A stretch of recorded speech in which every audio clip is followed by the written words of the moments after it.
کب پیدا ہوئے ہیں؟ میرا بھائی گزارش یہ ہے کہ ان کی اگر ابتدا کا تمہیں پتہ چل جائے تو کیا کرو گے؟ نہیں، پہلے مجھے یہ بھی تو بتاؤ نا، چھوڑ دو گے یا تم بھی شیعہ بن جاؤ گے؟ اللہ کے بندے، شیعہ جو ہے یہ ایک تحریک ہے، ایک فتنہ ہے۔ شیعہ مذہب نہیں ہے، شیعہ ایک تحریک ہے، دین اربو کے خلاف ایک عجمی سازش ہے کہ جب اسلام کا قلعہ جو ہے جم گیا اور 80 لاکھ مربع میل پہ اسلام کا پرچم لہرا گیا، حضرت عثمان کے زمانے میں تو عبداللہ ابن سبا نے یہ بنیاد رکھی ہے۔ تو یہ سنی ہیں، یہ 24 ہے، یہ کیوں ہیں؟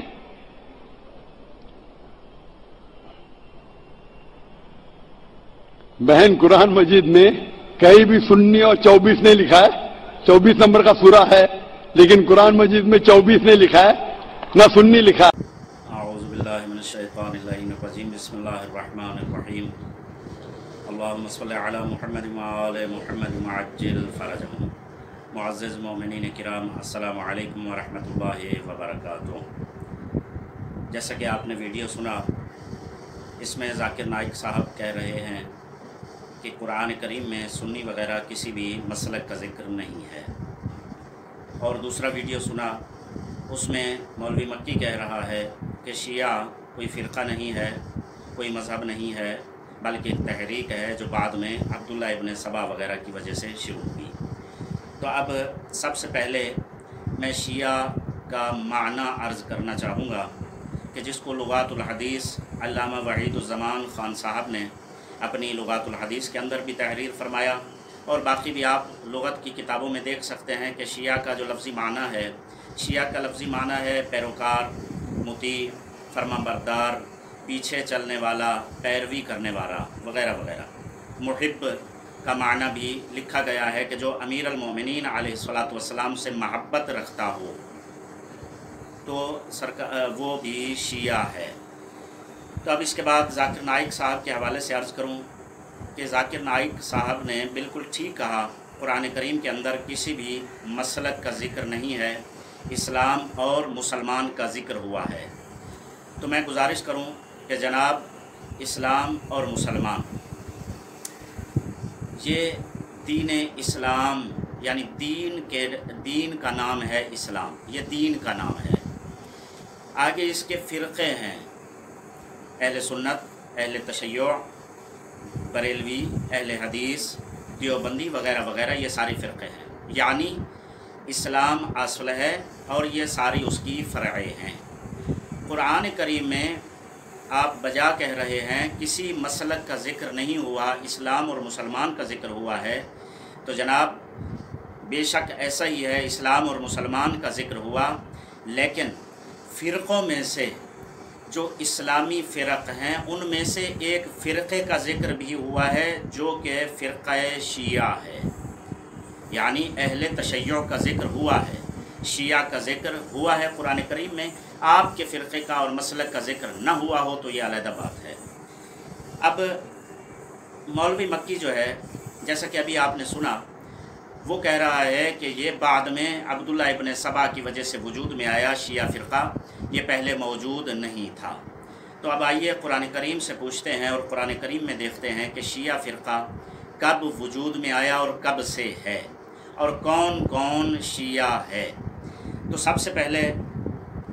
سورہ مبارکہ قصص کی آیہ کریمہ پیش کروں گا،